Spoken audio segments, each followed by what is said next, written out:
Hello friends, आज मैं coaching repair workshop Mancheswar के अंतर्गत कंडक्ट हुए जेई के पेपर्स के सॉल्यूशन देखेंगे। इसलिए वीडियो के लास्ट तक बने रहें एवं वीडियो पसंद आए तो वीडियो को लाइक एवं चैनल को सब्सक्राइब करना ना भूलें। चलिए शुरू करते हैं। सबसे पहले देखेंगे कि यह paper coaching repair workshop Mancheswar East Coast Railway के अंतर्गत कंडक्ट हुए थे, जो कि जेई यानी जूनियर इंजीनियर पोस्ट के लिए था। और यह पेपर 25% डीपीयू कोटा के अंतर्गत कंडक्ट कराए गए थे। अगर बात करें एग्ज़ाम डेट की तो यह 25 फरवरी 2022 को यह पेपर कंडक्ट हुआ था, जिसमें बात करें तो कैंडिडेट को टोटल 110 प्रश्न पूछे गए थे, जिसमें कैंडिडेट को केवल 100 प्रश्न का जवाब देना था, जिसके लिए मैक्सिमम मार्क्स 100 रखे गए थे। और समय की बात करें तो इस पेपर के अंतर्गत 2 घंटे का समय दिया गया था। साथ ही साथ इस पेपर के अंतर्गत कोई भी नेगेटिव मार्किंग का प्रावधान नहीं था, यानी इस पेपर के अंतर्गत आप कोई गलत करते हैं जिसके लिए आपका कोई भी नेगेटिव मार्किंग नहीं किया जाता। यानी यहाँ पर देख सकते हैं there shall be no negative marking for correct answers. आगे चलिए देखते हैं कि और साथ ही साथ इस पेपर के अंतर्गत 120 मिनट यानी टोटल 2 घंटे का कैंडिडेट को समय दिया गया था। आगे चलिए देखते हैं कि इस पेपर के अंतर्गत कौन कौन से प्रश्न पूछे गए थे। सबसे पहले प्रश्न की बात करें तो पूछा गया है यहाँ पर what is the height of a cuboid whose volume is 275 centimetre cube and base area is 25 centimetre square. यानी एक घनाभ की ऊंचाई कितनी है जिसकी आयतन 275 सेंटीमीटर क्यूब और आधार का क्षेत्रफल 25 सेंटीमीटर स्क्वायर दिया गया है।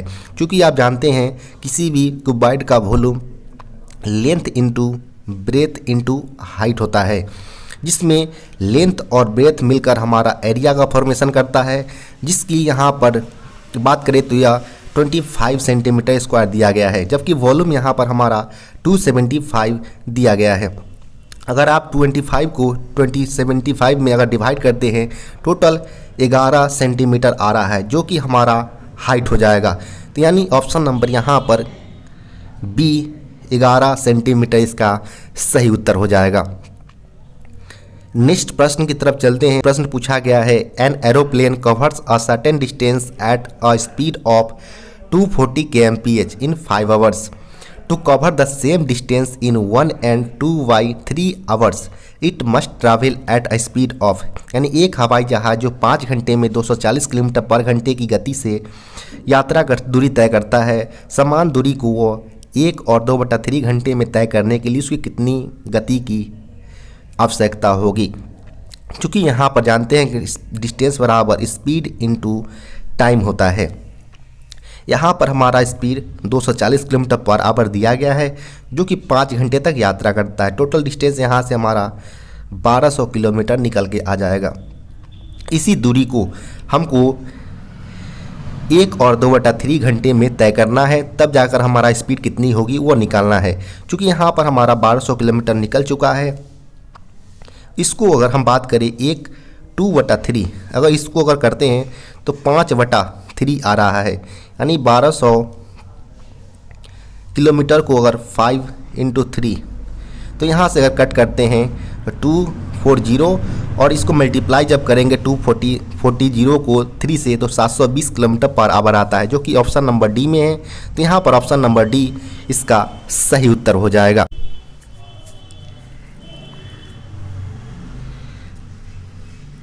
नेक्स्ट प्रश्न की बात करें तो a man complete a journey in 10 hours first half of journey at the rate of 21 kilometre पर hours and second half at the rate of 24 kilometre hours find the total journey in kilometre. यानी एक आदमी 10 घंटे में एक यात्रा पूरी करता है। पहले भाग को 21 किलोमीटर पर आवर से और दूसरे को 24 किलोमीटर पर आवर की दूरी से तय करता है। टोटल डिस्टेंस पूछा गया है यहाँ पर।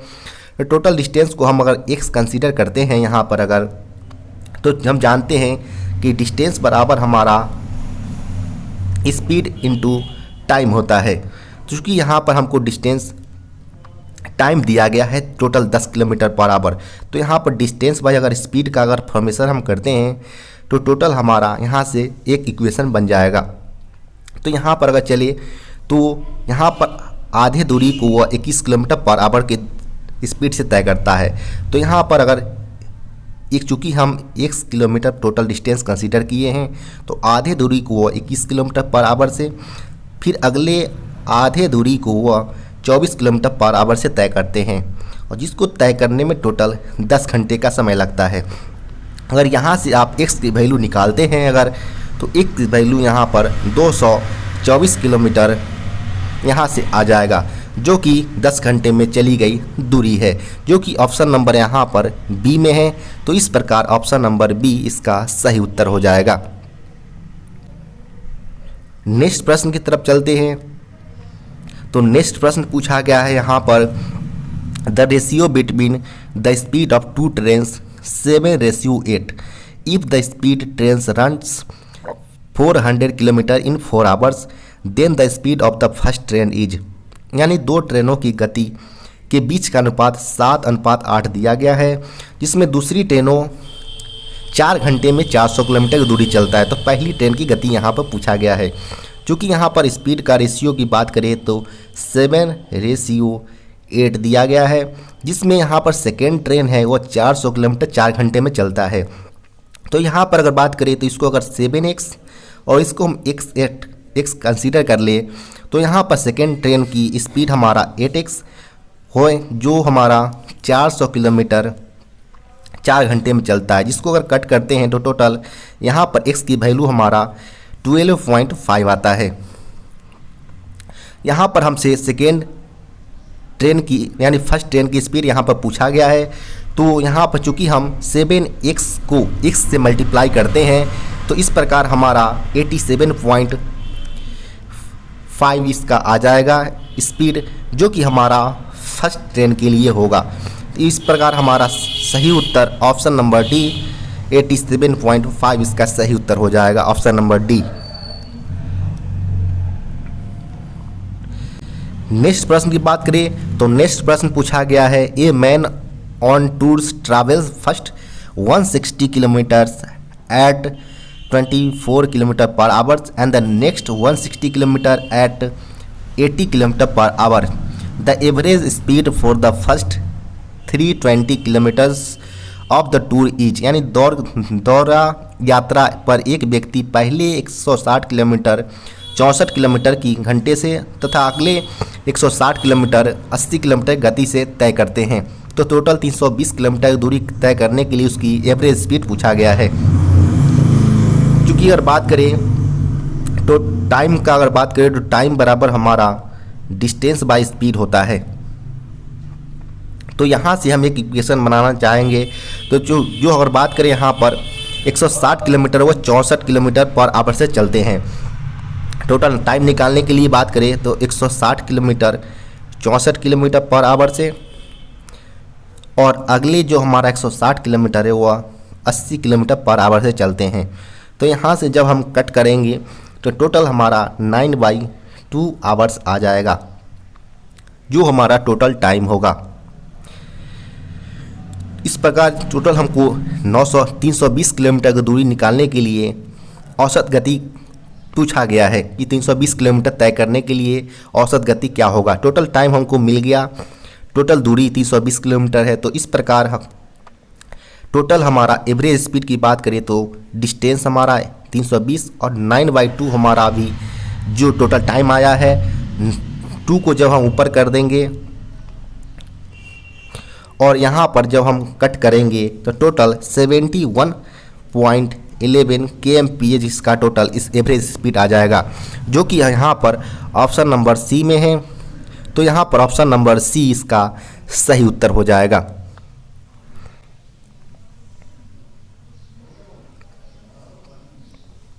नेक्स्ट प्रश्न की बात करें तो नेक्स्ट प्रश्न पूछा गया है, 2 numbers are respectively 20% and 50% more than a third number.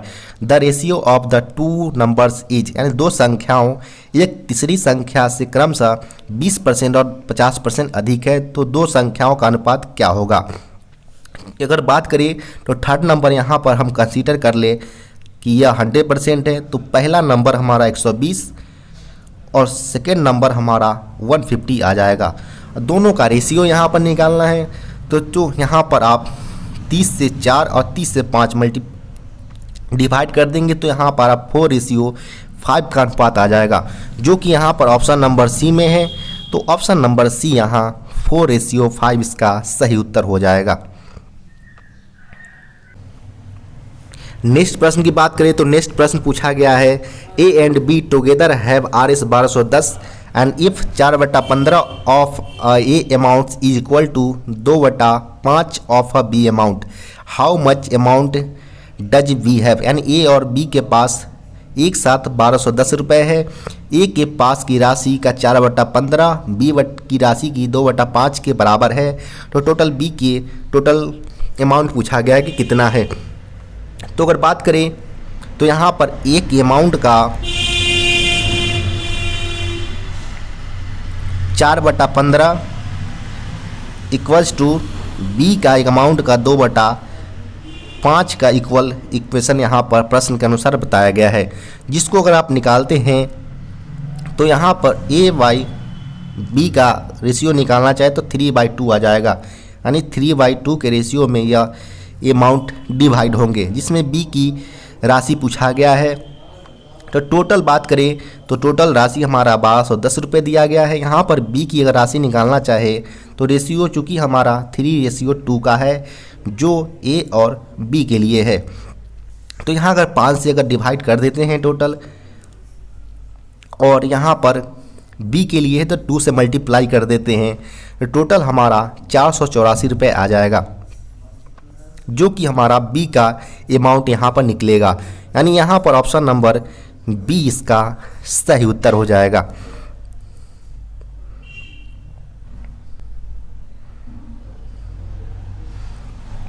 Next प्रश्न है a sum of money at simple interest amount to RS 815 rupees in 3 years and to RS 854 in 4 years।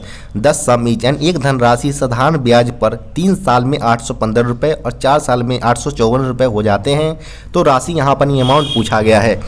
चूँकि बात करें सिंपल इंटरेस्ट के केस में, तो यहाँ पर चूँकि हमारा 3 years और 4 years पे हमारा सिंपल इंटरेस्ट दिया गया है, तो 1 years का अगर निकालना चाहे तो सिंपल हम 854 को घटा देंगे, 815 इससे घटाएंगे तो टोटल हमारा 39 रुपये का डिफरेंस आ रहा है। वही बात करें कि जो 1 साल के लिए हमारा सिंपल इंटरेस्ट का डिफरेंस आ रहा है, तो 3 साल का यहाँ पर अगर निकालना चाहें तो टोटल हमारा 170 रुपये यहाँ से हमारा निकलेगा, जो कि हमारा 3 साल के लिए सिंपल इंटरेस्ट होगा। चूँकि हमारा सिंपल टोटल हमारा 3 साल का 815 रुपये दिया गया है, तो 815 रुपये से हम अगर 170 अगर घटा लेते हैं तो यहाँ पर 698 रुपये आ जाएगा, जो कि हमारा धनराशि हो जाएगी। यानी यहाँ पर हमारा जो धनराशि है वो 698 रुपये हो जाएंगे। यानी टोटल हमारा ऑप्शन नंबर सी 698 रुपये इसकी सही उत्तर हो जाएगा। नेक्स्ट प्रश्न है कि a vendors bought toffees at 6 4 rupees, how many 4 rupees must he sell to gain 20%। एक विक्रेता ने 1 रुपये में 6 टॉफ़ियाँ खरीदी। 20% लाभ प्राप्त करने के लिए उसे 1 रुपये में कितने टॉफ़ियाँ बेचना चाहिए, यह यहाँ पर पूछा गया है। चूँकि बात करें तो यहाँ पर कॉस्ट प्राइस की, तो 6 टॉफ़ी यहाँ पर हमारा 1 रुपये में ख़रीदा जाता है।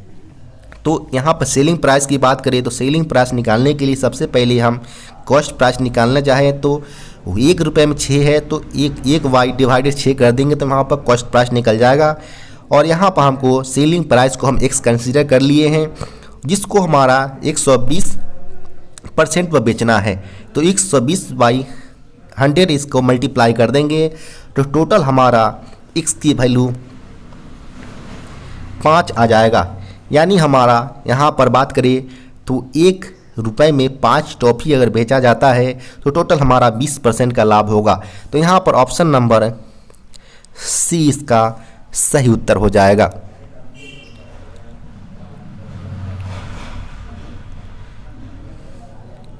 नेक्स्ट प्रश्न की बात करें तो नेक्स्ट प्रश्न पूछा गया है at how much time will take for amount of RS 450 to yield RS 81 as a interest at 4.5% interest per annum of simple interest, यानी 450 रुपये का ब्याज 81 रुपये मिला। साधारण ब्याज पर 4.5% प्रति वर्ष की दर से ब्याज के रूप में उक्त रुपये की राशि पाने के लिए कितना समय लगेगा, वो यहाँ पर पूछा गया है।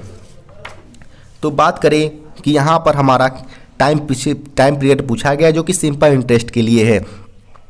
तो सिंपल इंटरेस्ट का सीधा सीधा फार्मूला होता है principal into rate into time divided by 100, जो कि अगर बात करें तो यहाँ पर हमारा प्रिंसिपल दिया गया है 450 रुपये, रेट हमारा 4.5 और टाइम यहाँ पर निकालना है, और जिसको हम 100 से अगर डिवाइड करते हैं, और सिंपल इंटरेस्ट हमारा 81 दिया गया है। तो यहाँ पर सारा हमारा दिया गया है। यहाँ पर टाइम अगर निकालना चाहे तो यहाँ से हमारा 4 इयर्स टाइम निकल कर आ जाएगा, जो कि ऑप्शन नंबर यहाँ पर सी में है। तो इस प्रकार ऑप्शन नंबर सी इसका सही उत्तर हो जाएगा।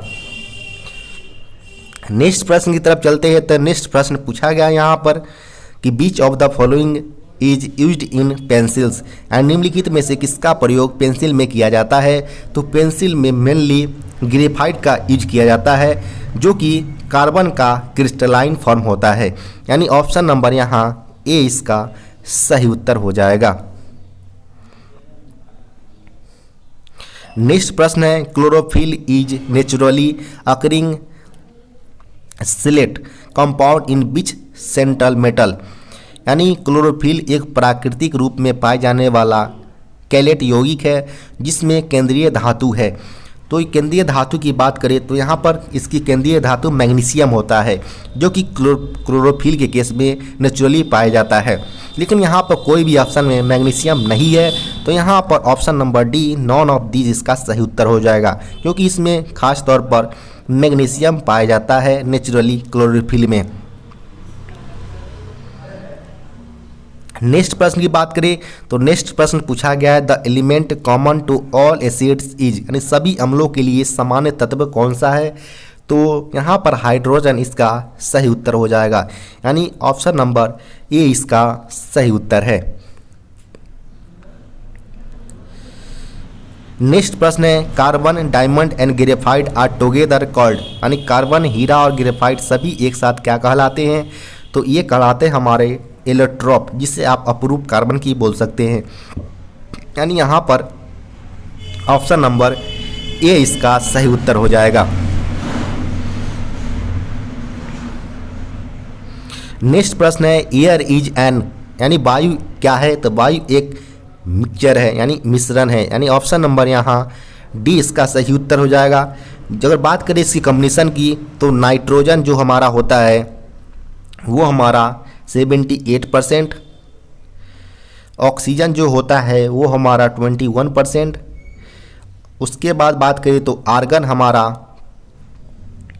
0.9%, वही कार्बन डाइऑक्साइड की बात करें तो ये 0.03% होता है, और इसके अलावा जो अदर गैसेस होते हैं वो 0.17% यानी 70% होता है। ये सारे combination nitrogen, oxygen, argon, carbon dioxide और अन्य गैस के मिश्रण से यह एयर का निर्माण होता है, यानी इससे यह एक मिक्सचर का फॉर्मेशन होता है, यानी ऑप्शन नंबर डी इसका सही उत्तर हो जाएगा। नेक्स्ट प्रश्न है which among the following gas was leaked at Bhopal during the Bhopal gas tragedy at 2 और 3 दिसंबर 1984, निम्नलिखित में से कौन सी गैस 2 या 3 दिसंबर 1984 को भोपाल गैस त्रासदी के दौरान भोपाल में लीक हुई थी। तो इसका सही उत्तर हो जाएगा नॉन ऑफ दीज, यानी ऑप्शन नंबर यहाँ पर डी इसका सही उत्तर होगा। अगर बात करें कि कौन सा गैस था तो यह मिथाइल आइसोसाइनाइड गैस था, जिसकी अगर केमिकल फार्मूला की बात करें तो यह C2H3NO इसका केमिकल फार्मूला होता है, जिसे मिथाइल आइसोसाइनेट के नाम से जानते हैं। जिसका लीकेज 2 या 3 दिसंबर 1984 में भोपाल गैस त्रासदी के दौरान हुआ था, जिसमें हजारों लोगों की मृत्यु हो गई थी। नेक्स्ट प्रश्न की बात करें तो नेक्स्ट प्रश्न यहाँ पर पूछा गया है, which among the following is measured using a vernier caliper. निम्नलिखित में से किस बर्नियल कैलिपर का उपयोग करके मापा जाता है। तो बर्नियर कैलिपर की बात करें तो बर्नियर कैलिपर का प्रयोग करके डायमेंशंस को मापा जाता है, यानी ऑप्शन नंबर यहाँ ए इसका सही उत्तर हो जाएगा। नेक्स्ट प्रश्न है, first train 18 was manufactured by, यानी पहली ट्रेन 18 का निर्माण किसके द्वारा किया गया था।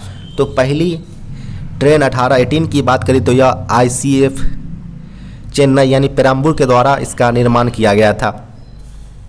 जिसकी अगर बात करें तो फर्स्ट ट्रायल न्यू दिल्ली से लेकर वाराणसी तक किया गया था, जो कि 1 फरवरी 2019 को फर्स्ट वंदे भारत को चलाया गया था। यहाँ पर ऑप्शन नंबर ए ICF इसका सही उत्तर हो जाएगा। नेक्स्ट प्रश्न की बात करें तो नेक्स्ट प्रश्न पूछा गया है, what do we call the process taking place at constant temperature, यानी स्थिर ताप पर होने वाली प्रक्रिया को क्या कहते हैं। यानी यहाँ पर कांस्टेंट टेम्परेचर पर पूछा गया है, तो कांस्टेंट टेम्परेचर पर हमारा आइसोथर्मल प्रोसेस हो जाएगा। यानी यहाँ पर ऑप्शन नंबर बी इसका सही उत्तर हो जाएगा। वहीं बात करें तो यहाँ पर आइसोबेरिक हमारा कांस्टेंट प्रेशर पर होता है, जबकि आइसोकोरिक जो हमारा है, आइसोकोरिक की बात करें तो आइसोकोरिक हमारा कांस्टेंट वॉल्यूम पर यह होता है, जबकि जो हमारा एडियाबेटिक है वो हमारा इसमें कोई भी हीट का ट्रांसफ़र नहीं होता है। यहाँ पर ऑप्शन नंबर बी आइसोथर्मल हो जाएगा, at constant temperature process taking place. Next प्रश्न है, which of the following gas is also known as laughing gas. निम्नलिखित में से कौन सा गैस को हंसने वाली गैस के नाम से जानते हैं।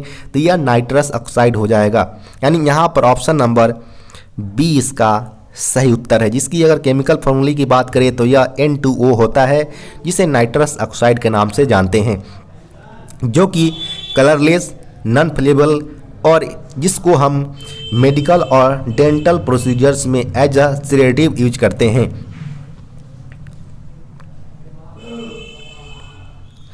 नेक्स्ट प्रश्न है, in the flowing questions find the correctly spelled words. यानी निम्नलिखित जो हमारा 4 ऑप्शन दिए गए, इसमें सही वर्ड को खोजना है कि कौन सा हमारा सही वर्ड है।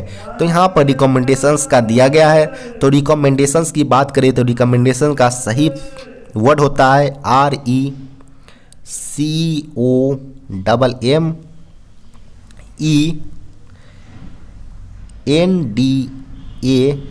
RECOMMENDATION होता है, जो कि पाएंगी कि आप ऑप्शन नंबर बी में सिर्फ है। तो यहाँ पर ऑप्शन नंबर बी इसका सही उत्तर हो जाएगा।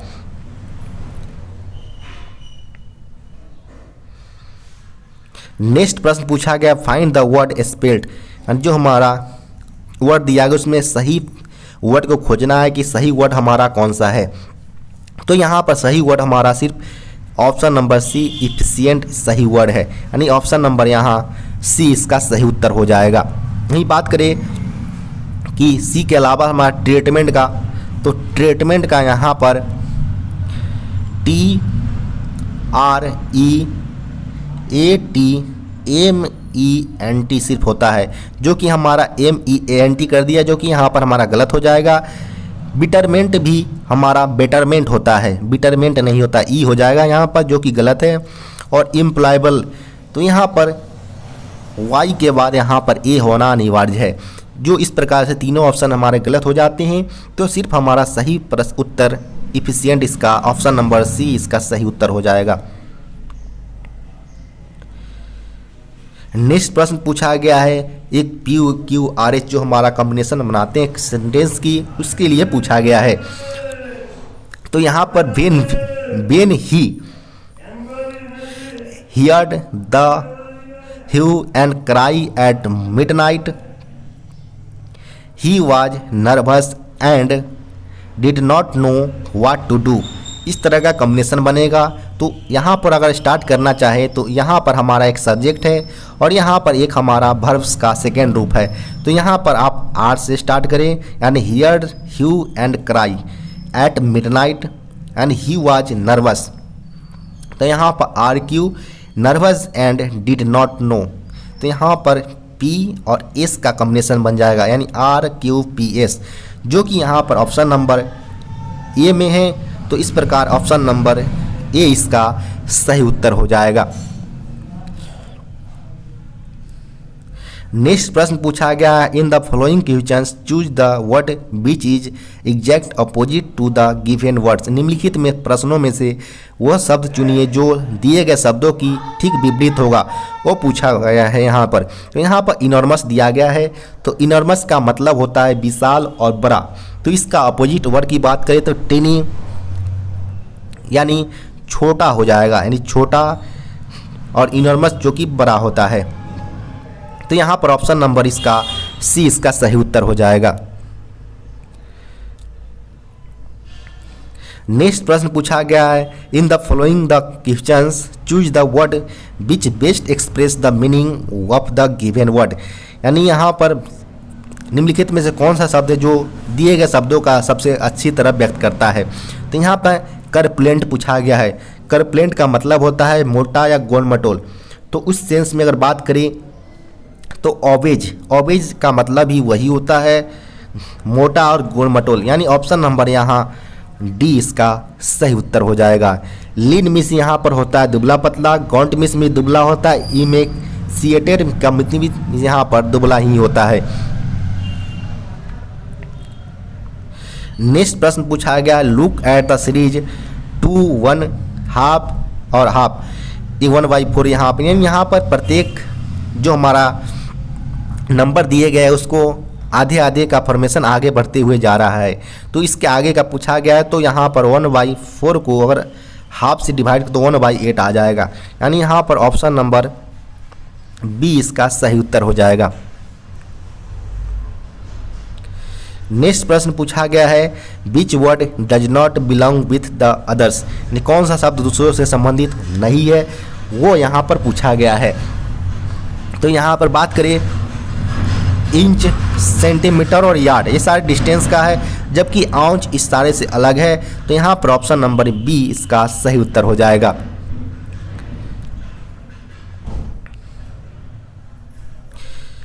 नेक्स्ट प्रश्न की बात करें तो look at the series 36 34 30 28 24 what number should be the commonest.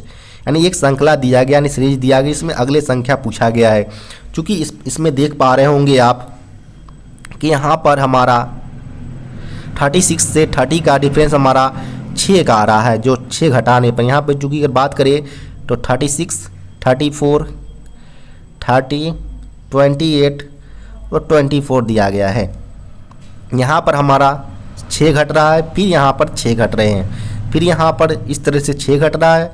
तो यहाँ पर अगली संख्या जो आएगा वो 28 से रिलेटेड होगा, जो 6 घट कर आएगा। तो यहाँ पर टोटल 22 आ जाएगा, जो कि हमारा ऑप्शन नंबर बी में है। तो इस प्रकार ऑप्शन नंबर बी इसका सही उत्तर हो जाएगा।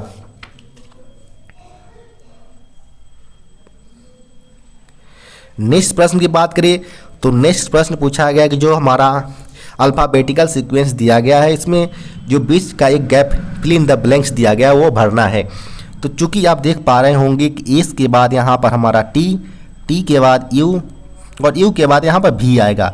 तो भी यहाँ पर इस प्रकार हो जाएगा। फिर नीचे से अब सेकेंड से नीचे की तरफ चला है, तो नीचे से आप देख पा रहे होंगे सी के बाद डी और ई, फिर एफ जी और एच आई यहाँ पर अगला हो जाएगा, दो बढ़ते जा रहा है। तो यहाँ पर आई हो जाएगा इस प्रकार, और ऊपर में भी दो बढ़ाते जा रहा है, यानी डी के बाद ई और एफ और जी एच, और इस प्रकार यहाँ पर हमारा बात करें तो जे हो जाएगा, यानी आई और जे। तो इस प्रकार हमारा वी आई जे का कॉम्बिनेशन बन रहा है, जो कि ऑप्शन नंबर हमारा सी में है। तो इस प्रकार ऑप्शन नंबर सी इसका सही उत्तर हो जाएगा, वी आई जे। नेक्स्ट प्रश्न है marathon is to race as a hibernation is to, यानी मैराथन दौड़ के लिए है हाइब्रेशन किस रूप में है।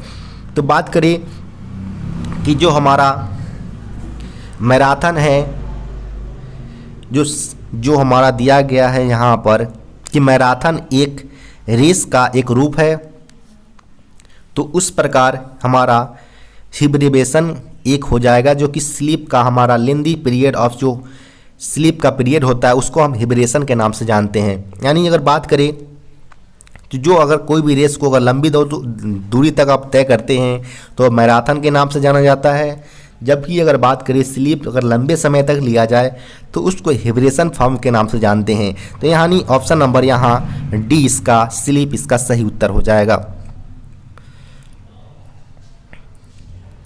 नेक्स्ट प्रश्न पूछा गया यहाँ पर ISO 9001 स्पेसिफाई रिक्वायरमेंट फॉर, यानी ISO 9001 इसके लिए आवश्यक निर्दिष्ट करता है, यानी एक स्टैंडर्ड फॉर्म दिया गया है ISO 9001, वो किसको निर्देशित करता है तो 9001 क्वालिटी मैनेजमेंट सिस्टम को बताता है।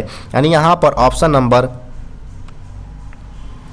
बी इसका सही उत्तर हो जाएगा। वहीं बात करें इन्वायरमेंटल की तो इन्वायरमेंटल ISO 14001 को बताता है, जबकि एनर्जी मैनेजमेंट सिस्टम की बात करें तो यह ISO 5001 को बताता है, जबकि वाटर मैनेजमेंट सिस्टम की बात करें तो यह ISO 46001 स्टैंडर्ड फॉर्म को दर्शाता है। तो इस प्रकार यहाँ पर हमसे सिर्फ पूछा गया था ISO 9001 के लिए, तो ये हमारा क्वालिटी मैनेजमेंट सिस्टम स्पेसिफाई करता है, यानी ऑप्शन नंबर यहाँ बी इसका सही उत्तर हो जाएगा। नेक्स्ट प्रश्न पूछा गया family as per railway servant pass rules 1986 includes, rail सेवक पास नियम 1986 के अनुसार परिवार में शामिल होते हैं spouse of a railway servant whether earning और नॉट, यहाँ पर ऑप्शन नंबर ए भी सही हो जाएगा। और सन और sons who have not attained the age of 21 years and are wholly dependent on the railway servants, यानी सेकेंड भी इसका सही उत्तर हो जाएगा। यानी यहाँ पर both A and B, option number C इसका सही उत्तर हो जाएगा।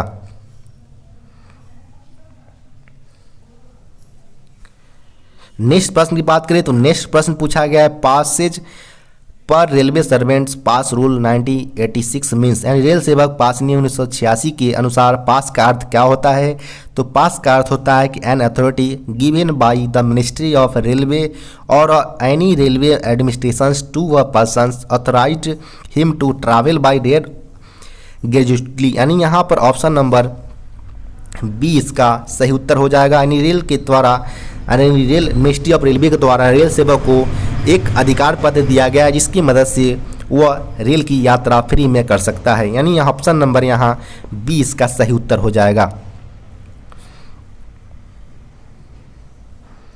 नेक्स्ट प्रश्न पूछा गया ISO 14001 डील्स विथ, तो ये ऑलरेडी डिस्कस कर चुके हैं, एनवायरनमेंट मैनेजमेंट सिस्टम का दर्शाता है, तो यहाँ पर ये ऑप्शन नंबर ए इसका सही उत्तर हो जाएगा। क्वालिटी की बात करिए तो क्वालिटी मैनेजमेंट सिस्टम जो है हमारा वो हमारा ISO 9001 को, जबकि एनर्जी मैनेजमेंट सिस्टम हमारा ISO 5001 को दर्शाता है, जबकि वाटर मैनेजमेंट सिस्टम है वो ISO 4601 को स्पेसिफाई करता है।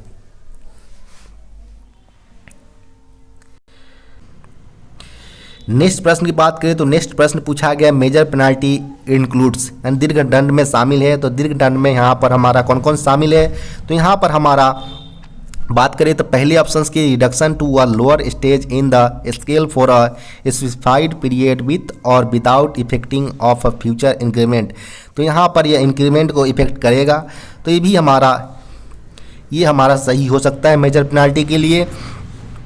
सेकेंड अगर देखा जाए तो पूछा गया reduction to a lower time scales of pay grade post और सर्विस विथ और without directions regarding conditions of restrictions of the previous grade और पोस्ट। यहाँ पर सेकेंड भी सही हो सकता है, जबकि यहाँ पर बताया गया है कि नॉट इंक्लूडिंग 3 इयर्स, तो यहाँ पर ये हमारा माइनर पेनाल्टी के लिए होता है और विदहोल्डिंग पास पीटीओ भी हमारा माइनर पेनाल्टी के लिए ही होता है। यहाँ पर ऑप्शन नंबर यहाँ पर ए फर्स्ट और 2 स्टेटमेंट्स आर करेक्ट हो जाएगा, यानी ऑप्शन नंबर यहाँ ए इसका सही उत्तर होगा।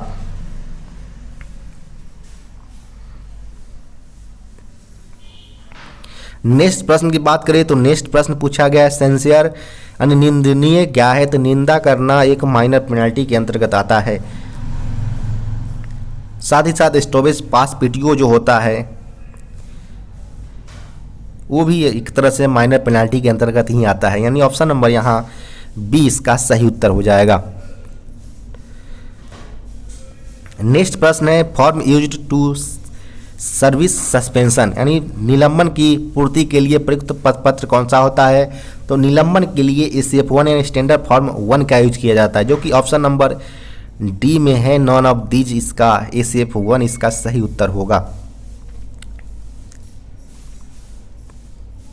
नेक्स्ट प्रश्न है कि mechanical mill rights is a part of, यानी मैकेनिकल मिल राइट्स किसका एक हिस्सा है, तो बात करें तो वर्कशॉप के अंतर्गत 3 ग्रुप्स में डिवाइड किए गए हैं।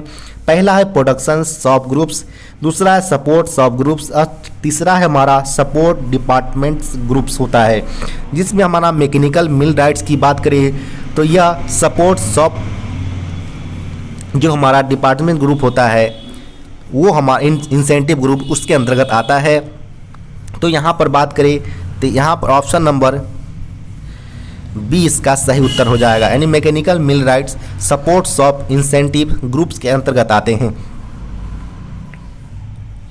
नेक्स्ट प्रश्न पूछा गया है कि full form of SAC with respect to group incentive scheme, यानी SAP का पूर्ण रूप पूछा गया है इंसेंटिव ग्रुप इंसेंटिव स्कीम के संदर्भ में पूछा गया, जो कि इसका बात करें तो यह स्टैंडर्ड एनुअल कैपेसिटी इसका सही उत्तर हो जाएगा, जो कि ऑप्शन नंबर बी के लिए है। तो यहाँ पर ऑप्शन नंबर बी इसका सही उत्तर हो जाएगा। नेक्स्ट प्रश्न की बात करें तो नेक्स्ट प्रश्न पूछा गया है 100 are determines the number of staffs, यानी 100 आर कर्मचारियों की संख्या को निर्धारित करता है। तो यह निर्धारित करता है in different categories and different groups with will enable the workshops to achieve outturn equal to the standards annual capacity with 100% incentive bonus, यानी यहाँ पर ऑप्शन नंबर बी इसका सही उत्तर हो जाएगा।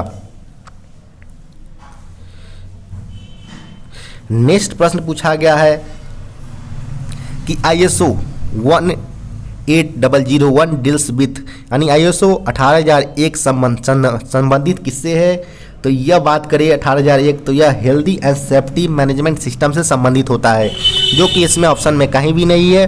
तो यहाँ पर ऑप्शन नंबर डी इसका सही उत्तर, नॉन ऑफ दीज इसका सही उत्तर हो जाएगा। 18001 हेल्दी एंड सेफ्टी के मैनेजमेंट सिस्टम से रिलेटेड होता है।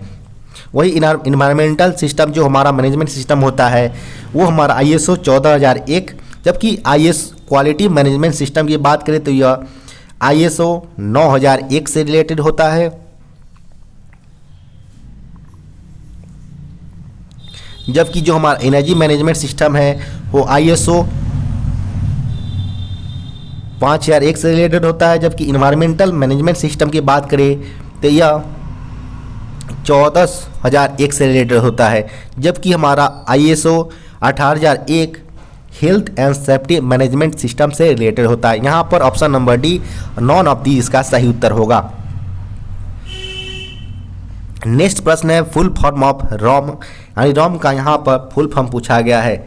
तो रोम की बात करें तो रोम रीड ओनली मेमोरी होता है, जो कि नॉन वोलेटाइल मेमोरी होता है। यहाँ पर ऑप्शन नंबर डी इसका सही उत्तर हो जाएगा। नेक्स्ट प्रश्न पूछा गया है रैम का फुल फॉर्म। रैम होता है रैंडम एक्सेस मेमोरी होता है, जो कि वोलेटाइल मेमोरी होता है। यहाँ पर ऑप्शन नंबर बी इसका सही उत्तर हो जाएगा। नेक्स्ट प्रश्न पूछा गया एस 1302 यानी 1302 फॉर्म इज टू यानी 1302 एस 1302 फॉर्म का उपयोग किसके लिए किया जाता है। तो बात करें तो यह रिक्वेशंस फॉर स्टोर्स यानी स्टोर्स के जो रिक्वेशंस होते हैं डिमांड या मांग वगैरह उसके लिए यूज किया जाता है। यहाँ पर नॉन ऑफ दी इसका सही उत्तर हो जाएगा। यह स्टोर के लिए यूज किया जाता है एस 1302।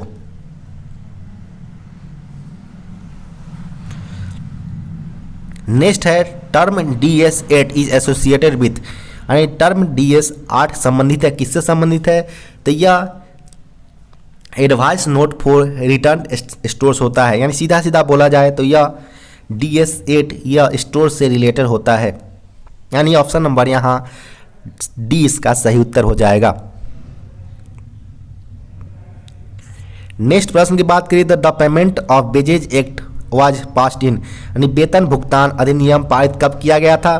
तो यह पारित किया गया था 1936 में जो कि यहाँ पर कहीं भी नहीं है। तो यहाँ ऑप्शन नंबर डी इसका सही उत्तर हो जाएगा। 1936 में वेजेज यानी payment of wages act pass किया गया था।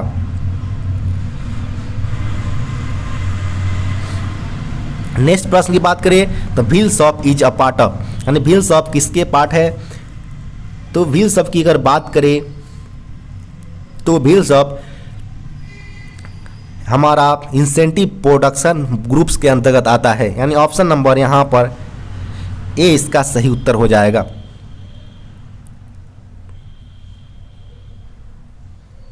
नेक्स्ट प्रश्न है कि सर्विस डिपार्टमेंट ग्रुप रिसिप्स यानी सेवा विभाग समूह प्राप्त करता है कितना % इंसेंटिव प्राप्त करता है। तो यह 50% इंसेंटिव प्राप्त करता है यानी ऑप्शन नंबर यहाँ सी इसका सही उत्तर हो जाएगा।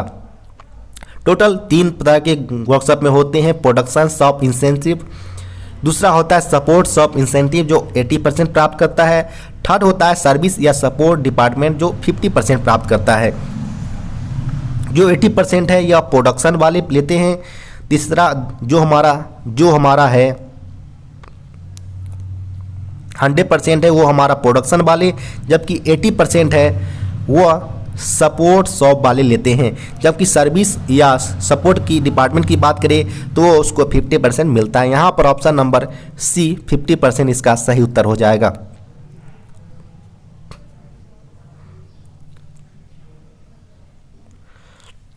नेक्स्ट प्रश्न की बात करें तो all ministerial staffs working in production shops groups receive यानी जो हमारा प्रोडक्शन शॉप समूह में काम करने वाले सभी लिप वर्गीय कर्मचारी प्राप्त करते हैं। तो बात करें अगर all ministerial staff not covered under incentive यानी इंसेंटिव के अंतर्गत कवर नहीं किए जाते हैं यानी उसको किसी भी तरह का इंसेंटिव नहीं दिया जाता है यानी ऑप्शन नंबर यहाँ डी इसका सही उत्तर हो जाएगा। नेक्स्ट प्रश्न है an uniform standards production units SPU has been defined as dash coach for the incentive productions groups except the wheel shops यानी एक समान मानक उत्पादन इकाई SPU को डैश के रूप में परिभाषित किया गया है पहिया शॉप को छोड़कर कोच प्रोत्साहन उत्पादन समूह के लिए। तो अगर बात करें यहाँ पर तो यहाँ पर इक्वेटेड GSCN यानी सेकेंड क्लास स्लीपर कोच हो जाएगा जो कि ऑप्शन नंबर सी में है। तो यहाँ पर ऑप्शन नंबर सी इसका सही उत्तर हो जाएगा। नेक्स्ट प्रश्न पूछा गया full form of WSP।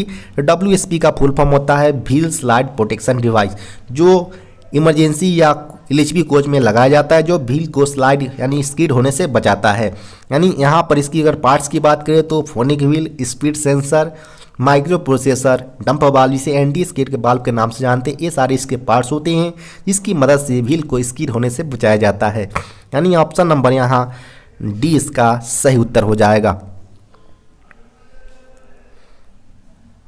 Next प्रश्न की बात करें तो capacity of air reservoir of ICF coach यानी ICF कोच की एयर रिजर्वायर की कैपेसिटी पूछा गया जो कि 200 लीटर का होता है। यानी ऑप्शन नंबर यहाँ डी इसका सही उत्तर हो जाएगा। नेक्स्ट पूछा गया है a schedule painting for ICF coach is 4 यानी ICF कोच के लिए ए शेड्यूल पेंटिंग कितनी दिन पर होती है। तो ये 9 दिन 9 डेज इसका सही उत्तर हो जाएगा। यानी ऑप्शन नंबर यहाँ सी इसका सही उत्तर होगा। नेक्स्ट प्रश्न है with respect to transmission of forces in LHB coach, यानी एलएचबी कोचों में फोर्स का संचरण का संबंध किससे है। तो यहाँ पर पहला दिया गया वर्टिकल फोर्स के लिए, तो वर्टिकल फोर्स में जो हमारा फोर्सेस का ट्रांसमिशन होता है वो बॉडी से सेकेंडरी स्प्रिंग्स, फिर बोगी फ्रेम, फिर प्राइमरी स्प्रिंग्स या बेल्लो जॉइंट्स, कंट्रोल आर्म, फिर एक्सल पर जाता है। फिर वहीं लेटरल फोर्सेस की बात करें तो ये बॉडी से होते हुए secondary springs, bogie frame, ball joints या कंट्रोल आर्म्स से होते हुए एक्सल पर जाता है, यानी दोनों हमारा सही हो जाएगा है। तो यहाँ पर both first and two are correct हो जाएगा, यानी ऑप्शन नंबर यहाँ बी इसका सही उत्तर होगा। ये सारे दोनों हमारा वर्टिकल और लैटरल फोर्सेस का ट्रांसमिशन के संबंध में सीक्वेंस दिया गया है, जो दोनों सीक्वेंस हमारा सही है। तो इस प्रकार फर्स्ट और टू ऑप्शन नंबर बी इसका सही उत्तर होगा।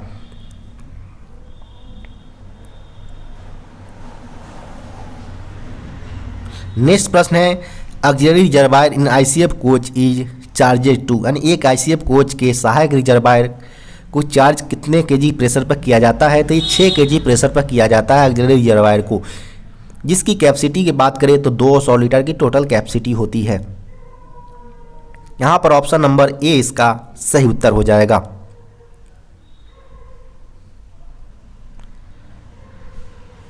नेक्स्ट प्रश्न की बात करें तो नेक्स्ट प्रश्न पूछा गया in service break application the reduction in a break pipe pressure is, यानी इन सर्विस ब्रेक एप्लीकेशन में ब्रेक पाइप प्रेशर में कितने केजी का प्रेशर का गिरावट होता है। तो सर्विस एप्लीकेशन के लिए पूछा गया है, तो सर्विस एप्लीकेशन में ब्रेक पाइप प्रेशर का गिरावट 0.8 से लेकर 1 केजी का प्रेशर गिराया जाता है, जो कि ऑप्शन नंबर यहाँ बी में है। तो ऑप्शन नंबर बी इसका सही उत्तर हो जाएगा। वहीं बात करें तो मिनिमम सर्विस एप्लीकेशन के दौरान 0.5 से लेकर 0.8 तक का प्रेशर गिराया जाता है। सर्विस के दौरान 0.8 से लेकर 1 केजी का प्रेशर, जबकि फुल सर्विस एप्लीकेशन के दौरान 1 से लेकर 1.5 केजी का प्रेशर गिराया जाता है। जबकि इमरजेंसी ब्रेक एप्लीकेशन के दौरान एभव 1.5 केजी, यानी 1.5 केजी से ज़्यादा का प्रेशर इमरजेंसी ब्रेक एप्लीकेशन के दौरान गिराया जाता है। यहाँ पर option number B service application के दौरान 0.8 से लेकर 1.8 केजी का प्रेशर ड्रॉप किया जाता है।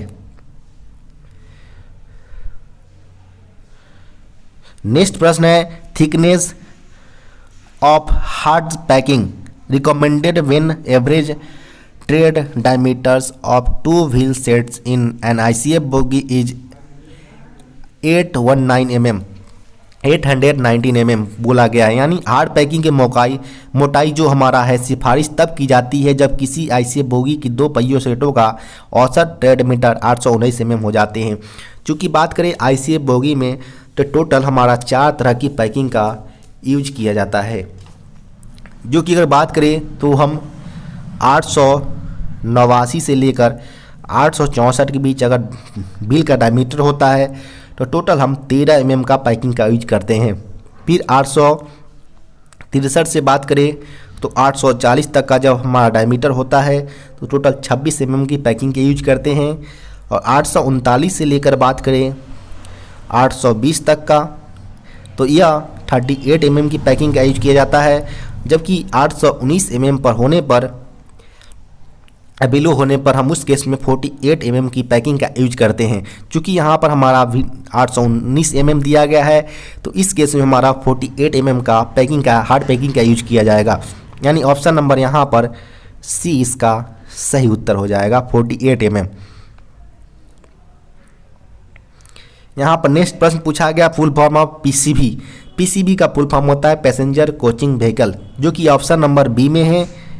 तो ऑप्शन नंबर बी यहाँ सही उत्तर हो जाएगा। नेक्स्ट प्रश्न पूछा गया full form of DRS with respect to a coach, and DRS का पूर्ण रूप एक कोच को लिखा जाता है। तो डीआरएस का फुल फॉर्म होता है डिफिशियंसी रोलिंग स्टॉक होता है, जो कि ऑप्शन नंबर ए में है। तो ऑप्शन नंबर ए इसका सही उत्तर हो जाएगा। नेक्स्ट प्रश्न पूछा गया यहाँ पर कि maximum stroke length in bogie mounted air brake cylinder of an ICF coach, यानी एक आईसीएफ कोचों में bogie mounted air brake cylinder का अधिकतम स्ट्रोक की लंबाई कितनी होती है। क्योंकि यहाँ पर पूछा गया है आईसीएफ कोच के लिए और भी BMBC यानी bogie mounted brake cylinder case में, जो कि मैक्सिमम स्ट्रोक 95 mm का होता है। तो यहाँ पर none of these option number D इसका सही उत्तर हो जाएगा, जो कि 95 mm के होते हैं। नेक्स्ट प्रश्न की बात करें तो नेक्स्ट प्रश्न पूछा गया full form of BSS hanger, यानी BSS हैंगर का फुल फॉर्म पूछा गया है। तो BSS का फुल फॉर्म होता है बोल्स्टर स्प्रिंग सस्पेंशन, जो कि ऑप्शन नंबर बी में है। तो ऑप्शन नंबर यहाँ पर बी इसका सही उत्तर हो जाएगा, बोल्स्टर स्प्रिंग सस्पेंशन हैंगर इसका सही उत्तर हो जाएगा।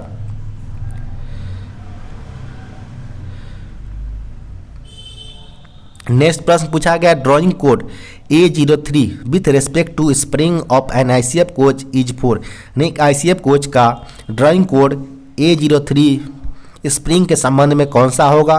तो बात करें A03 की, तो A03 all AC axle box spring के लिए ड्राइंग कोड यूज किया जाता है, जो कि ऑप्शन नंबर ए में है। तो ऑप्शन नंबर यहाँ पर ए इसका सही उत्तर हो जाएगा। वहीं बात करें all non AC axle box spring के लिए, तो इसके लिए कोड होता है A01, जबकि all non AC bluster spring के लिए बात करें तो यह B01, जबकि ऑल AC ब्लस्टर स्प्रिंग के लिए B03 ड्राइंग कोड का यूज किया जाता है। यहाँ पर ऑप्शन नंबर ए इसका सही उत्तर हो जाएगा, जो कि A03 के लिए all AC axle box spring के लिए ड्राइंग कोड यूज किया जाता है। नेक्स्ट प्रश्न है ICF spring belonging to B springs groups are colour code, यानी B स्प्रिंग ग्रुप से संबंधित ICF स्प्रिंग का कलर कोड पूछा गया है। तो चूंकि अगर बात करें कलर कोड की तो 3 ग्रुप में डिवाइडेड है, जिसमें हमारा A ग्रुप येलो होता है, जबकि B ग्रुप हमारा ऑक्सफोर्ड ब्लू, जबकि C ग्रुप हमारा इस ग्रीन कलर का होता है कलर कोड स्प्रिंग की। यहाँ पर B ग्रुप्स के लिए पूछा गया है, तो हमारा हो जाएगा ऑक्सफोर्ड ब्लू, जो कि ऑप्शन नंबर बी में है। तो यहाँ पर ऑप्शन नंबर बी इसका सही उत्तर होगा। नेक्स्ट प्रश्न है कि what is the full form of ICF, यानी ICF का पूर्ण रूप क्या है। तो इंटीग्रल कोच फैक्ट्री होता है, जो कि नॉन ऑफ दीज में, यानी ऑप्शन नंबर डी इसका सही उत्तर होगा, इंटीग्रल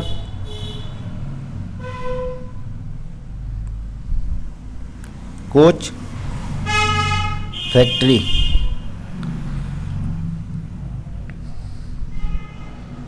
नेक्स्ट प्रश्न है the approved range of dashpot oils are the following is, and D जो हमारा है डैशपोर्ट है उसके लिए वाइल की स्वीकृत ब्रांड कौन सी है वो पूछा गया है। तो ब्रांड की बात करें डैशपोर्ट के लिए वाइल की ब्रांड्स की, तो इसमें हमारा सर्बोलिन 100 ऑफ IOC का भी यूज किया जाता है, एंथ्रोल 100 ऑफ HPC का भी यूज किया जाता है, भारत यूनिबल 100 ऑफ BPC का भी यूज किया जाता है। यानी ऑल ऑफ दी इसका सही उत्तर हो जाएगा ऑप्शन नंबर डी, जो कि डैशबोर्ड में वाइल्स की ब्रांड का 3 तरह के ब्रांड्स का यूज किए जाते हैं।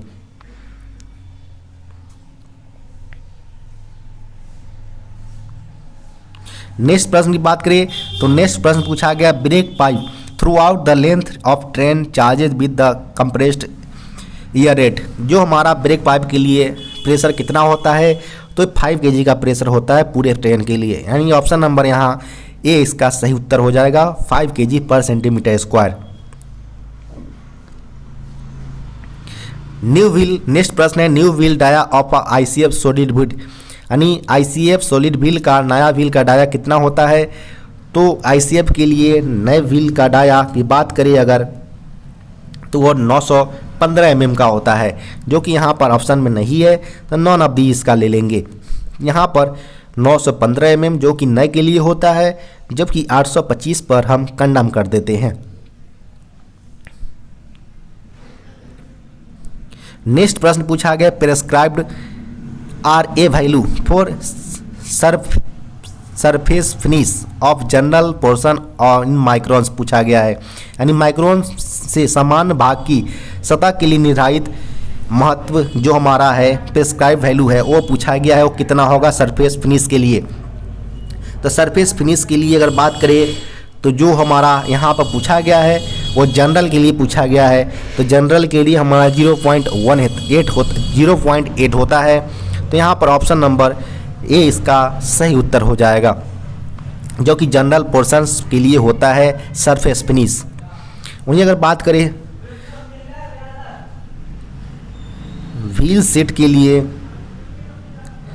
तो ये होता है 1.6 माइक्रोन, जबकि वही मिडल पोर्शन के लिए बात करें तो मिडल पोर्शन के लिए 3.2 माइक्रोन होता है। लेकिन यहाँ पर हमसे सिर्फ पूछा गया था जनरल पोर्शन के लिए, तो 0.8 माइक्रोन सरफेस फिनिश होता है।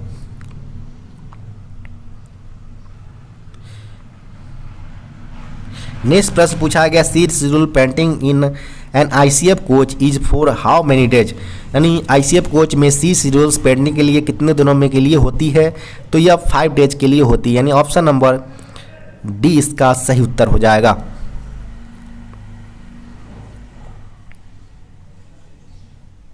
नेक्स्ट प्रश्न है which type of roller bearing is used in LHB coach, यानी एक LHB कोचों में किस प्रकार के रोलर बियरिंग का प्रयोग किया जाता है, तो LHB कोच के लिए कार्टेज टेपर रोलर बियरिंग का यूज किया जाता है, यानी ऑप्शन नंबर यहाँ सी इसका सही उत्तर हो जाएगा।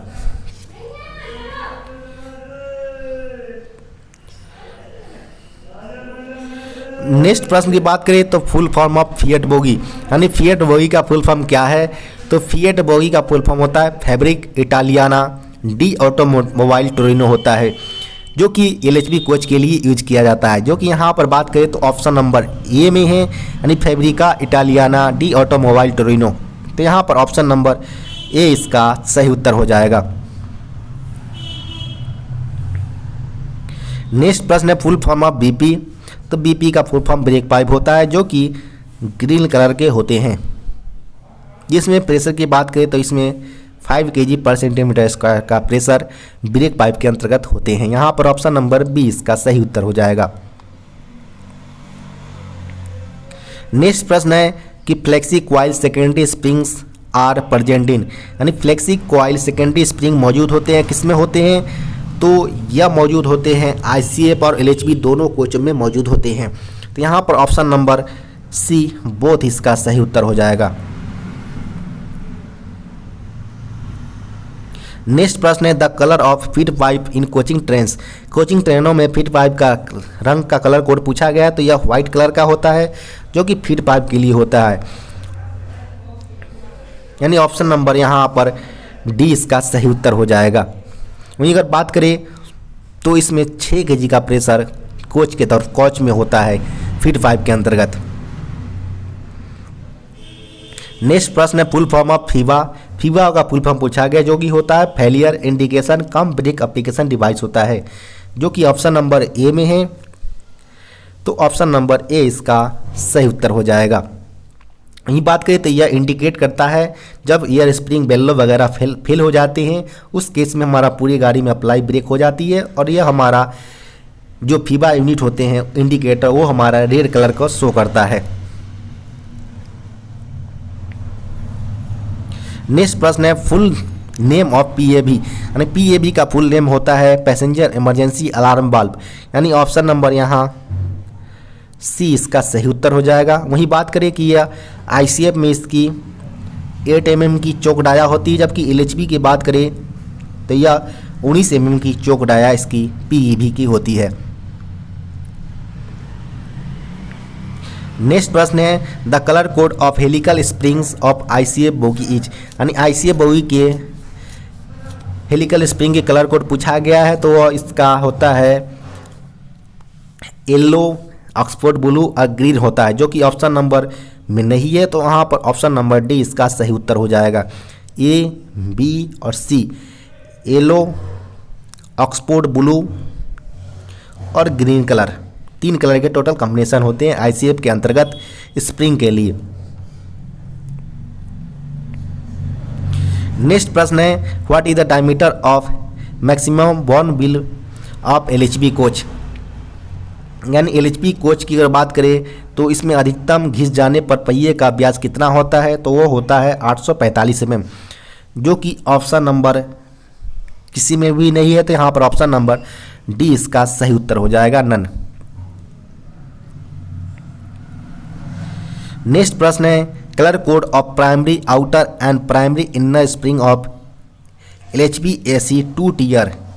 यानी LHB AC 2 टीयर कोचों में प्राथमिक बाहरी और प्राथमिक आंतरिक स्प्रिंग का रंग का कलर कोड क्या होता है, तो यह ग्रीन कलर का होता है। यानी ऑप्शन नंबर यहाँ सी इसका सही उत्तर हो जाएगा। नेक्स्ट प्रश्न है what is the periodicity for IOH of ICF coach. यानी ICF कोच के लिए IOH की पीरियड क्या होती है, तो 9 मंथ पर कंडक्ट किया जाते हैं। यानी ऑप्शन नंबर यहाँ ए इसका सही उत्तर हो जाएगा, जबकि POH या 18 मंथ पर POH होता है। नेक्स्ट प्रश्न है capacity of air reservoir of ICF coaches. यानी ICF कोच की वायु भंडार की क्षमता कितनी होती है, तो यह होता है 200 लीटर की, जो कि ऑप्शन में नहीं है, तो नॉन ऑफ दीज यानी नन इसका सही उत्तर हो जाएगा, ऑप्शन नंबर डी। नेक्स्ट प्रश्न है एंटी रोल बार। यानी एंटी रोल बार क्या है, तो एंटी रोल बार क्या करता है, तो एंटी रोल बार का काम होता है कि resist rolling motion of a coach. यानी रोलिंग मोशन, कोच के रोलिंग मोशन का विरोध करना होता है। यानी ऑप्शन नंबर यहाँ ए इसका सही उत्तर हो जाएगा। नेक्स्ट प्रश्न की बात करें तो नेक्स्ट प्रश्न यहाँ पर पूछा गया है कि सॉफ्ट शेड्यूल 3 कब कंडक्ट किया जाता है। तो सॉफ्ट शेड्यूल 3 की बात करें तो ये 6 ईयर्स या 24 लाख किलोमीटर जो भी पहले हो उस केस में कंडक्ट कराया जाता है, जो कि यहाँ पर ऑप्शन नंबर ए में है, तो ऑप्शन नंबर ए इसका सही उत्तर हो जाएगा।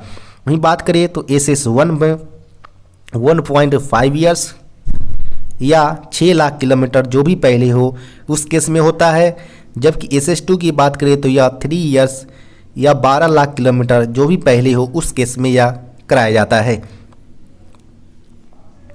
नेक्स्ट प्रश्न की बात करें तो नेक्स्ट प्रश्न पूछा गया maximum height from rail levels of CBC of a coach under the its tare condition. यानी एक CBC कोच के टियर कंडीशन में रेल लेवल से अधिकतम ऊंचाई कितनी होती है, तो यह 1105 में मैक्सिमम होता है। मिनिमम लोडेड कंडीशन में यह 1030 mm होता है मिनिमम के केस में, जो कि लोडेड कंडीशन में होता है। नेक्स्ट प्रश्न की बात करें तो नेक्स्ट प्रश्न पूछा गया है full form of PESD। PESD की फुल फॉर्म है passenger emergency alarm signal device, जो कि ऑप्शन नंबर बी में है, तो ऑप्शन नंबर बी इसका सही उत्तर हो जाएगा। नेक्स्ट प्रश्न पूछा गया है number of yaw dampers in LHB coach are. यानी LHB कोच में यो डैम्पर्स की संख्या पूछा गया है पर कोच, तो पर टोली 2 की संख्या में यो डैम्पर्स होते हैं, तो पर कोच टोटल 4 की संख्या में हो जाएगा। यानी ऑप्शन नंबर यहाँ डी इसका सही उत्तर होगा। यानी 0-4 की संख्या में पर कोच यो डैम्पर्स प्रयोग किए जाते हैं।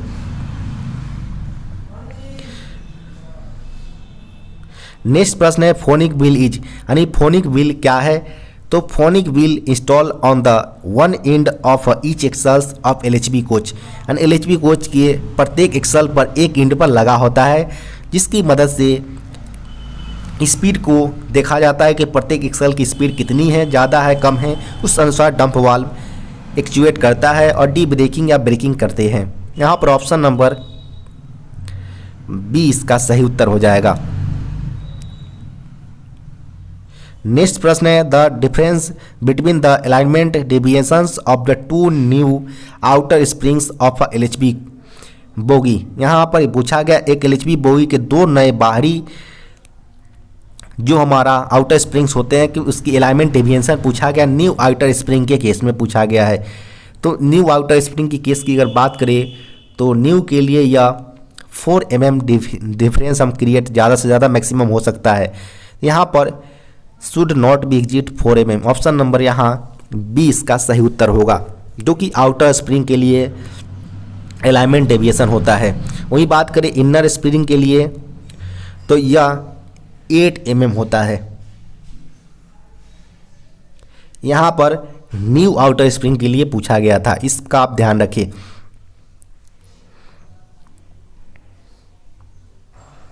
नेक्स्ट प्रश्न है brake pipe accelerator valve provides rapid bending of the brake pipe, यानी ब्रेक पाइप त्वरक वाल्व ब्रेक पाइप को तेजी से बेंडिंग करता है only during emergency brake application, यानी यहाँ पर ऑप्शन नंबर सी इसका सही उत्तर हो जाएगा।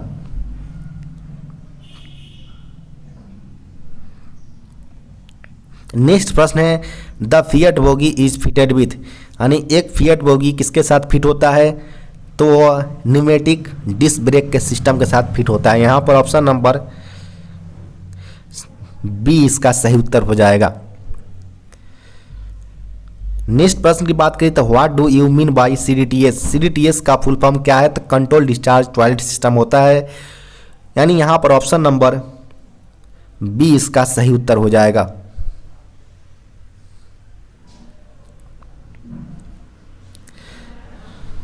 नेक्स्ट प्रश्न पूछा गया how many brake cylinder are used in LHB type coaches, यानी LHB टाइप कोचेज में ब्रेक सिलेंडर की नंबर्स पूछा गया है, तो पर LHB कोच 8 की संख्या में ब्रेक सिलेंडर यूज किए जाते हैं, यानी पर एक्सल पर 2 की संख्या में टोटल 4 एक्सल्स होते हैं। इस प्रकार टोटल 8 ब्रेक सिलेंडर का प्रयोग पर कोच किया जाता है LHB कोच में। यहाँ पर ऑप्शन नंबर डी इसका सही उत्तर हो जाएगा। नेक्स्ट प्रश्न है which is not recommended to coat the bearing seats of the axle, यानी किसमें धुरा की जो कवर होती है उस सीटों को कोट परत के लिए अनुशंसा नहीं की जाती है, तो इसमें हमारा वाइट लेड का प्रयोग नहीं किया जाता है, यानी यहाँ पर ऑप्शन नंबर डी इसका सही उत्तर हो जाएगा। नेक्स्ट प्रश्न है लेड कंपाउंड इसमें be detrimental to lubricating greases by acting as, यानी जो हमारा शीशा यौगिक के किस रूप में कार्य करके चिकनाई वाले ग्रीस के लिए हानिकारक हो सकते हैं वो पूछा गया है, यानी यहाँ पर पूछा गया सीधे सीधे कि लेड कंपाउंड में be detrimental to lubricating grease, तो यहाँ पर हमारा बात करें तो यह ऑक्सीडेंटर कैटालिस्ट के रूप में काम करता है, यानी यहाँ जो हमारा जो हम ग्रीस है होगा वो हमको डिटरमेंटल कर सकते हैं लेड कंपाउंड्स, तो यहाँ पर option number B oxidation catalysis इसका सही उत्तर हो जाएगा।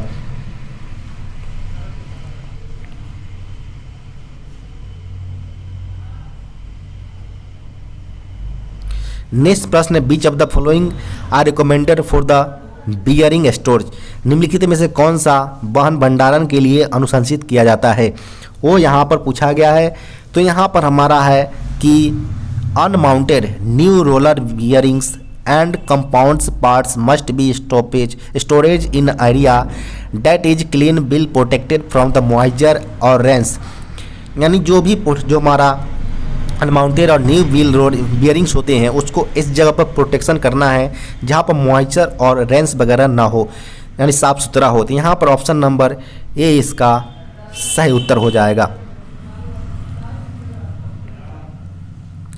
दूसरे के लिए अगर बात करें हम तो यहाँ पर हमारा है can be new roller bearing can and components parts can be removed from the shipping package before the installs on the axles, यहाँ पर पहले इंस्टॉल करने से पहले रिमूव नहीं करना है, तो यहाँ पर नॉट अगर होता तो यहाँ पर ये भी इसका ऑप्शन नंबर सही हो जाता है। यहाँ पर तीसरा यहाँ पर पूछा गया है ऑप्शन दिया गया रोलर बियरिंग्स आइदर न्यू और used that are placed in storage and individual parts or as a bearings assemblies should not be used in orders which may be bear storage oldest stocks, यहाँ पर should be used होना चाहिए तब जाकर यहाँ पर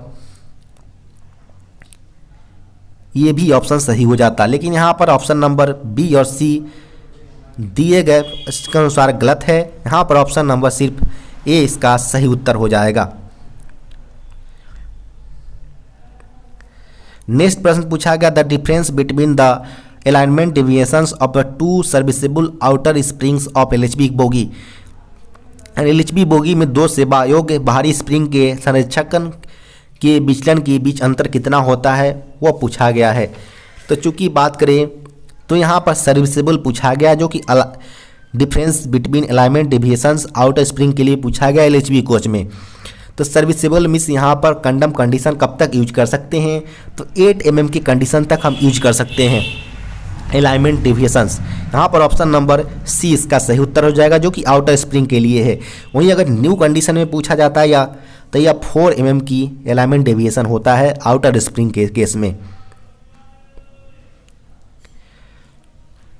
next प्रश्न है colour coding for power card side 1 secondary inner springs, यानी power card side 1 secondary inner spring के लिए कलर कोडिंग क्या होती है, तो वो होती है ब्लू कलर की। यहाँ पर ऑप्शन नंबर ए इसका सही उत्तर हो जाएगा। जबकि अगर आप बात करें यहाँ पर साइड 1 के लिए पूछा गया है, वहीं अगर साइड 2 के लिए अगर पूछा जाता तो वह येलो कलर के लिए होता।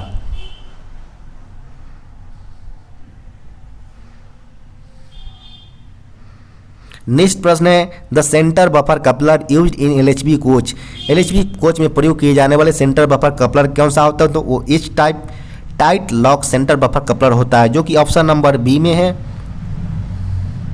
ऑप्शन नंबर बी इसका सही उत्तर हो जाएगा। नेक्स्ट प्रश्न पूछा गया SS2 of LHB coach is done, यानी एलएचबी कोच का SS2 यानी सब शेड्यूल 2 कब कराया जाता है, तो वो कराया जाता है 3 ईयर्स या 12 लाख किलोमीटर जो भी पहले हो उस केस में कराया जाता है। यहाँ पर ऑप्शन नंबर डी इसका सही उत्तर हो जाएगा। नेक्स्ट प्रश्न है what is the full form of WRA, WRA का फुल फॉर्म क्या होता है, तो ये होता है water raising apparatus. Option number B इसका सही उत्तर हो जाएगा। नेक्स्ट 10 प्रश्न पूछा गया राजभाषा से रिलेटेड। इसमें पहला प्रश्न है राजभाषा का when was the official language act 1963 passed, यानी राजभाषा अधिनियम 1963 का पारित किया गया था, तो ये 10 मई 1963 को पारित किया गया था। ऑप्शन नंबर बी इसका सही उत्तर हो जाएगा 10/5/1963। सेकेंड प्रश्न है when did the section 33 of the official language act take effect, राजभाषा अधिनियम धारा 33 कब से प्रवृत्त हुई थी, तो यह बात करें तो यह 26 जनवरी 1965 से हुआ था, यानी ऑप्शन नंबर यहाँ सी इसका सही उत्तर हो जाएगा। 26/1/1965 से यह इफेक्ट में आया था सेक्शन 33 ऑफिशियल लैंग्वेज एक्ट का।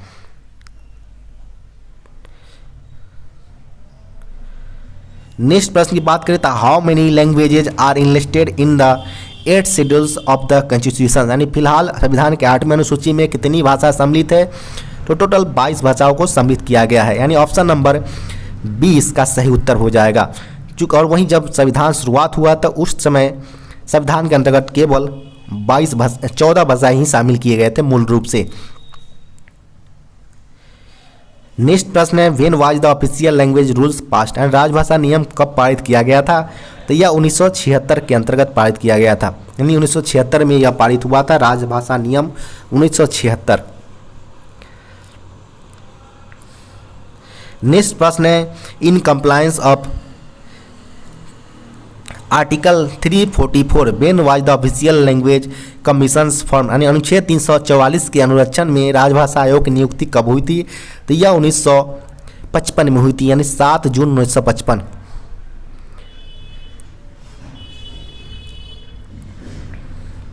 जिसके अध्यक्ष थे बीजी खेर, यानी बाला साहब गंगाधर खेर थे।